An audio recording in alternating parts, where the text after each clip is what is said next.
Oke teman-teman, kita mungkin ini kediaman Wirda Mansur ya. Wirda Mansurnya nggak ada Pak ya? Kemana Pak?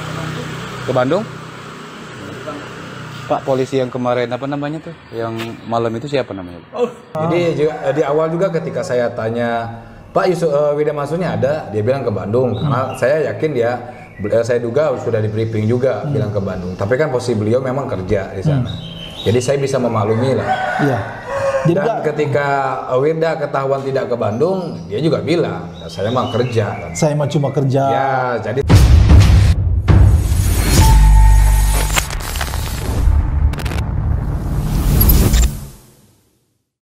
Bismillahirrahmanirrahim. Assalamualaikum warahmatullahi wabarakatuh. Kembali lagi bersama saya Tal Walid. Jumat 21 Februari 2025. Per hari ini teman-teman beritanya diupdate. Wirda Mansur, klarifikasi tuduhan penipuan Rp 9 miliar kembali dirujak netizen. Jadi kami sangat menyayangkan ya, terutama kepada teman-teman yang mungkin sudah melihat konten-konten kami tapi ngeyel dan mungkin tidak percaya dengan apa yang kami sampaikan, bahwa sepak terjang Yusuf Mansur dan keluarganya ini sudah sejak lama teman-teman. Kalau teman-teman ingat, di wawancara kami bersama Ibu Surati kalau tidak salah, saya lupa ingat, ini wawancara 2021 teman-teman. Di situ Ibu Surati mengatakan bahwa dia sempat diberi nomor istri Yusuf Mansur, yaitu Siti Maimunah. Lalu kemudian setelah beberapa saat duit ditransfer, nomor tersebut kemudian sudah tidak aktif. Dan dia yakin betul kalau itu istri Yusuf Mansur karena sudah sering mereka berkomunikasi. Dan kalau teman-teman ingat kasus perumahan Kaisal Al-Mansur, di mana di situ ada video yang ditampilkan oleh Pak Darso, seorang pengacara menampilkan foto surat tanah yang kemudian dijaminkan untuk kemudian menjadi jaminan ganti rugi dari para korban DP perumahan Kaisal Al-Mansur. Itu juga tercantum nama Siti Maimunah. Lalu kalau teman-teman ingat atau pernah melihat video kami wawancara dengan Pak Freddy, di mana di sana Pak Freddy mengatakan ini Pak Freddy adalah korban kripto ikonnya Wirda Mansur ya teman-teman, yang juga di sana ada pernyataan Yusuf Mansur to the moon itu kan, to the moon itu yang itu mengiklankan atau mempromosikan kriptonya Wirda Mansur, ikonnya Wirda Mansur teman-teman, yang mana kemudian jeblok dan juga menelan banyak kerugian dari para korban. Salah satunya adalah Pak Freddy ini. Pak Freddy ini ketika kami wawancarai hendak menemui Wirda Mansur, lalu dia mendatanginya di rumahnya di Tangerang waktu itu. Lalu kemudian Pak Freddy ini kalau tidak salah mendm Wirda, yang mana Wirda itu mengatakan mendm atau menelpon, nanti saya carikan videonya, nanti saya tampilkan kalau saya temu teman-teman. Oke teman-teman, kita mungkin ini kediaman Wirda Mansur ya. Wirda Mansurnya nggak ada Pak ya? Kemana Pak? Ke Bandung? Pak, polisi yang kemarin apa namanya tuh? Yang malam itu siapa namanya? Oh, nggak tahu mereka datang aja dia. Namanya siapa Pak? Nggak tahu saya. Nggak tahu saya itu langsung bawa Ustaz. Apa? Nggak ada namanya, preman sih. Preman? Iya, preman aja nggak tahu saya namanya. Oh, polisi preman gitu. Iya. Ya hari ini mah paling kita nanti ke Pak Haji Ajun aja dulu teman-teman. Kita nanti konfirmasi lah, minta bantuan untuk keberadaan saya. Ini rumah Yusuf Wirda Mansur ya. Ya wah lah. Ini gedung ya. Ini gedung yang kemarin saya diintimidasi. Salah satu saksinya itu ya bapak ini nih. Pak, bapaknya namanya siapa Pak? Bapak namanya siapa Pak? Saya Hasan Basri. Bapak Basri. Basri. Ya waktu Hasan Basri. Yang waktu malam itu saya ada ya Pak? Iya. Ya, bersaksi kan. Oke Pak, makasih Pak ya. Pak minta izin dulu. Sebentar ini sini. Ini. Ya, ini ruangan yang waktu malam itu.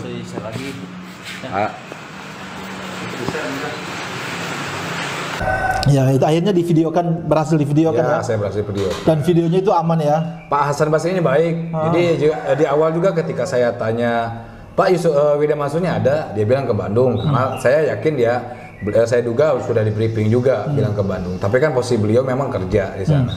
Jadi saya bisa memaklumi lah. Iya. Jadi Dan ketika Wirda ketahuan tidak ke Bandung, dia juga bilang, saya mah kerja. saya mah cuma kerja. Ya, jadi saya maklum gitu. Iya. Makanya untuk ketika saya datang lagi ke sana, beliau juga udah biasa, seperti sudah kenal. Sudah kenal ya. Tapi kan saya untuk kepentingan membuktikan bahwa cerita saya waktu di video sebelumnya sama Bapak itu benar, saya video. Bapak itu salah satu saksi, Pak Hasan Basri itu. Dan ruangan yang dipakai saya sama Yusuf Mansur di dalam itu ada di sana. Intimidasinya di situ, di di kursi yang itu. Tapi ruangan itu tempat kami Yusuf Mansur bilang, saya sebagai bapaknya akan mengganti di situ. Itu di dalam itu. Kemarin ketemu lagi RT. Yang mana kemudian Wirda dari situ mengatakan dia sedang tidak berada di rumah. Kalau tidak salah waktu itu di Bandung. Ternyata Freddy melihat Wirda Mansur keluar dari rumahnya mengantar tamu untuk keluar. Kebetulan waktu itu sedang ada tamu. Saya ceritakan ini teman-teman untuk memperlihatkan kepada teman-teman bahwa selain Yusuf Mansur, keluarganya ini juga sudah banyak berbohong teman-teman. Sudah banyak kemudian kami melihat atau terbukti ini berbohong. Logikanya, kalau misalkan ini keluarganya baik-baik saja, harusnya kemudian Yusuf Mansur ini ditegur gitu dengan berbagai kasus yang menimpa dirinya, tapi tidak. Malah sekarang anaknya berbuat hal yang sama gitu. Melakukan klarifikasi malah dirujak oleh netizen. Kenapa tetap dirujak? Karena jawaban atau klarifikasi dari Wirda Mansur ini tidak sesuai dengan harapan netizen. Tidak sesuai apa yang diinginkan oleh netizen, apa yang diinginkan oleh para korban maksudnya teman-teman, bukan netizen. Jadi pada akhirnya tetap dirujak juga karena walaupun per orang ini nominalnya kecil 100.000, tapi ketika ini dikali 90.000 ini jadi 9 miliar teman-teman. Dan pertanyaannya ini duitnya lari kemana? Seorang anak seumuran Wirda ini mampu berbuat hal seperti ini 2 kali. Untuk kasus iCoin dan juga ini komunitas apa ini? Milenial anti bokek ini, MAB. Yang mana kemudian akhirnya hanya sekedar mengumpulkan duit orang banyak dan kemudian entah kemana larinya, wallahu alam bisawab. Sama seperti apa yang dilakukan oleh bapaknya yaitu Yusuf Mansur, mengumpulkan para investor di investasi batubara, di Paytren, Umroh Merdeka, Tabung Tanah, Moyavidi, Hotel City. Yang kemudian tidak ditahu lari kemana duitnya, tiba-tiba bisnisnya mangkrak, tiba-tiba bisnisnya hilang. Sama seperti MAB ini teman-teman, milenial anti bokek ini yang digagas oleh Wirda Mansur ini. Orang sudah mengumpulkan duit, tiba-tiba katanya grupnya sudah tidak update lagi, IG-nya sudah tidak update lagi dan segala macam. Harusnya kalau ini memang berbayar atau apapun itu seperti klarifikasi Wirda Mansur, harusnya ada kejelasan gitu. Seberapa lama durasinya, apa yang ada di dalam. Kalau sekelas Wirda Mansur lalu kemudian melakukan hal seperti ini, emang dia ini siapa gitu loh. Baik, kita simak beritanya teman-teman. Fajar.co.id Jakarta. Wirda Mansur akhirnya angkat bicara terkait kontroversi yang menyeret komunitas bisnisnya milenial anti bokek MAB. Melalui unggahan di akun Instagram pribadinya, ia memberikan klarifikasi mengenai berbagai tudingan termasuk pengelolaan dana komunitas dan transparansi sistem bisnisnya. Meluruskan yang perlu diluruskan. Bismillah, sejak awal kami selalu yakin membangun MAB dengan niat baik agar bisa jadi jalan rezeki, kebaikan, manfaat, positif, harapan, kekuatan bagi banyak orang. Tulis putri dari pendakwa Yusuf Mansur yang dikutip @Wirda Mansur pada Jumat 21 Februari 2025. Ini baru-baru ya teman-teman, beberapa jam yang lalu. Yang jadi pertanyaan ini kemana Yusuf Mansur? Kok nggak ada klarifikasinya? Ketika kasus Esteh yang menimpa Gus Miftah, itu Yusuf Mansur keluar-keluar gitu, muncul, ngomong, ya segala macam, dan beberapa berita yang lain. Tapi ketika menyangkut Wirda Mansur ini dari kemarin saya belum melihat komentar dari seorang Jamal Nur Hati Mansur alias Yusuf Mansur ini teman-teman. Takut ya disindir-sindir warung stiknya. Wirda menjelaskan bahwa MAB merupakan komunitas berbasis afiliasi yang bertujuan membantu masyarakat terutama di masa pandemi. Skema bisnisnya adalah afiliat marketing di mana anggota dapat menjual produk dengan modal minim dan memperoleh komisi dari penjualan. Sebelum platform besar menghadirkan program afiliat, MAB telah hadir sebagai bagian dari model bisnis serupa di Indonesia, tulisnya. Sejak berdiri pada 2020, komunitas ini terus berkembang hingga bertransformasi menjadi MAB Commerce. Ia menekankan bahwa biaya yang dibayarkan anggota bukan sekedar untuk pendaftaran, tetapi mencakup berbagai fasilitas edukasi, mentoring, dan pelatihan bisnis. Kami menghadirkan live session dengan mentor dan coach coach bisnis hampir setiap hari, serta menyediakan materi yang dapat membantu anggota memahami strategi marketing, ungkapnya. Salah satu isu yang mencuat adalah dugaan bahwa MAB telah mengumpulkan dana hingga 9 miliar dari sekitar 90.000 orang. Wirda membantah klaim tersebut dan menegaskan bahwa jumlah tersebut bukan dari anggota yang membayar. Angka 90.000 member yang sering disebut bukanlah jumlah member berbayar, melainkan total partisipan yang pernah ikut program gratis, webinar, dan subscriber Telegram, jelasnya. Ia juga menyebut bahwa biaya pendaftaran anggota bervariasi mulai dari 20.000 hingga 100.000. Jadi klaim bahwa MAB mengumpulkan 9 miliar dari anggota tidaklah benar, tambahnya. Dari klarifikasi tersebut, Wirda justru mendapat banyak hujatan dari warganet. Pasalnya, pernyataan tersebut dinilai tidak menjawab pertanyaan dari netizen.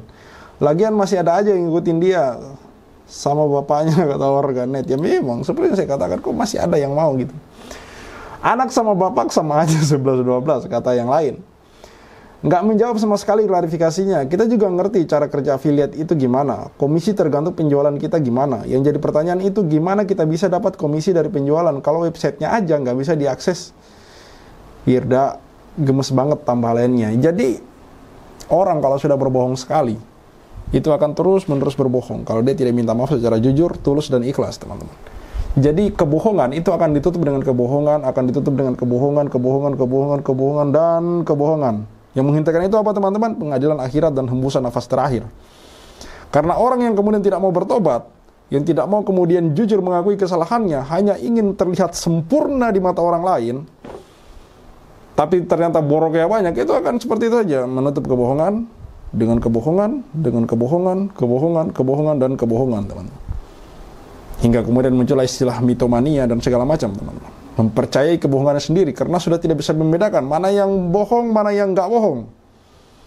Mana yang benar, mana yang tidak, teman-teman. Jadi, seandainya teman-teman cerdas, dan teman-teman mau berpikir, dari iCoin Wirda Mansur saja yang bermasalah kemarin, yang kemudian tidak ada ujung pangkalnya, tidak ada kemudian titik penyelesaiannya, itu harusnya sudah berpikir untuk kemudian kenapa masih mau bergabung dengan orang-orang yang bermasalah seperti ini gitu.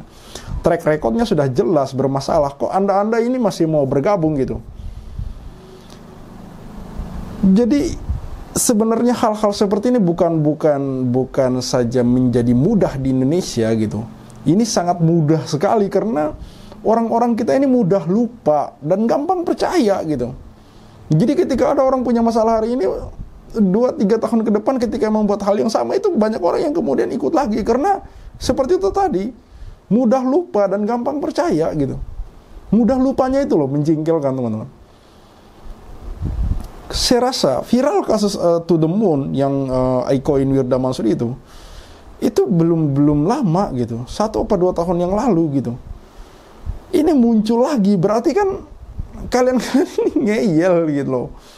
Apa ya, bonggol apalah istilahnya gitu. Ada salah satu komentar netizen yang ini menurut saya bagus gitu. Minimal banget ya klarifikasi yang benar. Jangan cuma karena brandingnya solehah, alim, malah dibiarin aja ini isu. Aneh banget sama manusia yang seakan-akan mendewakan yang anak ustadz, ulama, sama udah naik haji. Tolonglah, mereka bukan Tuhan, teman-teman. Jadi seperti yang sering saya katakan, bahwa fanatis buta yang ada di Indonesia ini, kalau dilihat itu terkadang mengerikan, teman-teman. Jadi tidak melihat atau tidak fair melihat hal tertentu. Jadi mau benar mau salah itu dilihat statusnya, dilihat siapa dia gitu. Kayak kemarin ada pencuri pisang. Saya tidak membenarkan pencuriannya gitu. Tapi ditanya, anak itu mencuri pisang. Anak ini yatim piatu, teman-teman. Mencuri pisang itu karena adiknya sudah kelaparan gitu. Sama warga itu diarak keliling kampung gitu.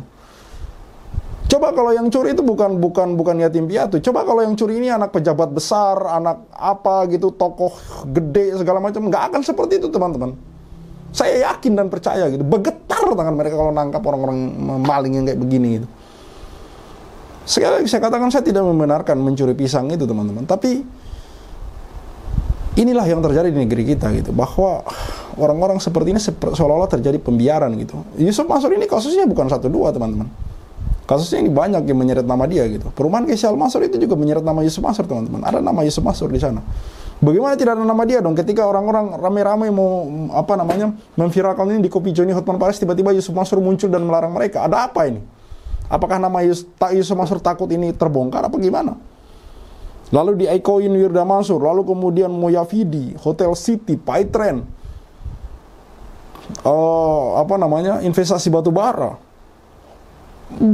Ini kok tidak tersentuh gitu loh. Artinya kan jangan sampai seperti yang sering dikatakan bahwa hukum ini makin ke bawah ini makin tajam gitu, makin ke atas ya makin tumpul gitu, makin tumpul gitu.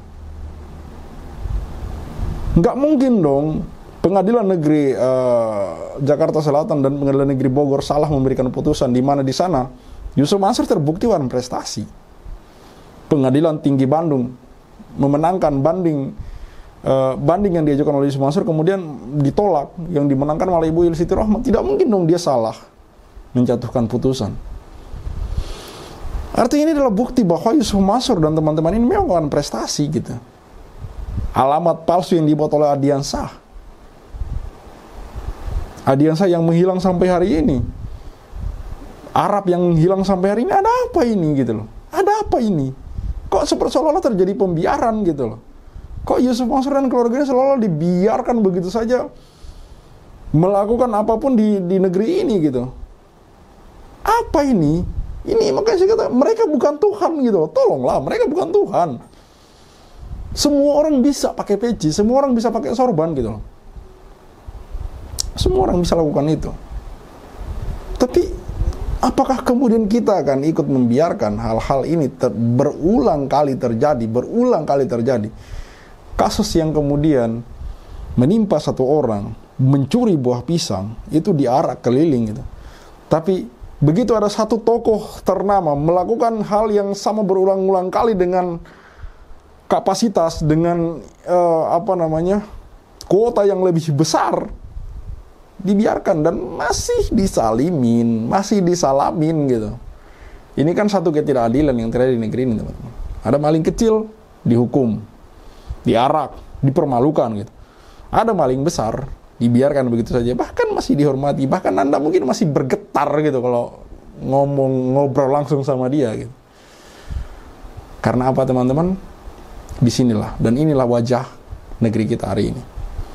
Sekali lagi saya katakan bahwa kami akan terus melawan apa yang dilakukan oleh Yusuf Mansur dan keluarganya, dan kami akan memboikot bisnis-bisnis yang ada pada mereka. Salah satu yang kami boikot sampai hari ini adalah warung Stick and Shake. Saya yakin Yusuf Mansur jengah melihat video-video kami. Tapi sekali lagi saya katakan, dan seperti yang sudah pernah saya katakan, bahwa kita akan adu nafas. Siapa yang nafasnya panjang, dan demi Allah, saya tidak takut untuk terus maju membersamai para korban melawan Yusuf Mansur. Saya Khalid Al-Walid, see you on the next videos. Maka 2010 ketika saya masuk pertama kali ke warung Stick and Shake, like video jangan di skip, share sampai kena strap, like biar kasusnya di up, komen sampai dia kena strap. Yusuf Mansur punya cerita, katanya punya daku di mana-mana, nyatanya cuma numpang nama, emang bisa gak punya muka. Boykot Yusuf Mansur, bikin bisnis batu bara kau bangkrut, bikin aplikasi Paytren kau macet, bikin program umroh merdeka kau mampet, bikin program tabung tanah kau rungkak, bikin program Moyavidi kau katot, bikin bisnis Hotel City ya bacot, bisnis mandek duitnya dicokot. Boykot Yusuf Mansur. Kalau cari tangga dipikir dulu, ngaku komisaris nyatanya halu. Kalau udah dongeng kayak orang nyabu, ngaku punya pesawat nyatanya malu. Boykot Yusuf Mansur. Maju caleg tapi nggak kepilih. Haha, orang udah pada tahu belangnya, ngakunya gabung di warung steak. Ya udah kita boykot sekalian biar steak. Boykot warung steak. Boykot warung steak. Boykot warung steak. Kok bisa bangun bisnis saat pandemi? Emang duitnya dari mana? Kalau bukan dari bisnis fiksi, ngajak umat kumpul dana cuma buat merana. Boykot warung steak. Johnny kok cuma diam kayak bot? Apa sih ujuk bikin lu takut? Takut kebongkar, takut kecokot. Bikin bisnis batu bara kau bangkrut, Bikin aplikasi Paytren kau macet, Bikin program umroh merdeka kau mampet, bikin program tabung tanah kau lungkat, bikin program Moya Vivi kau gatot, bikin bisnis hotel city ya bacot, semua baik duitnya dicokot. Boykot warung steak. Kalau cerita nggak dipikir dulu, ngaku komisaris grabnya tanya halu. Kalau udah dongeng kayak orang nyabu, ngaku punya pesawat nyatanya malu. Baju caleg tapi nggak kepilih, haha. Orang udah pada tahu belannya, ngakunya gabung di warung steak. Ya udah kita boykot sekalian biar steak. Boykot warung steak. Sorry kok cuma diam kayak bot. Apa sih ujuk bikin lu takut? Takut kebongkar, takut kecokot. Bikin bisnis batu bara kau bangkrut, bikin aplikasi Paytm kau macet, bikin program umroh merdeka kau mampet, bikin program tabung tanah kau lungkat, bikin program Moya Vivi kau gatot, bikin bisnis hotel city ya bacot, semua baik duitnya dicokot. Boykot warung steak. Kalau cerita nggak dipikir dulu, ngaku komisaris grabnya tanya halu. Kalau udah dongeng kayak orang nyabu, ngaku punya pesawat nyatanya malu. Maju caleg tapi nggak kepilih, haha. Orang udah pada tahu belangnya, ngakunya gabung di warung steak. Ya udah kita boykot sekalian biar steak.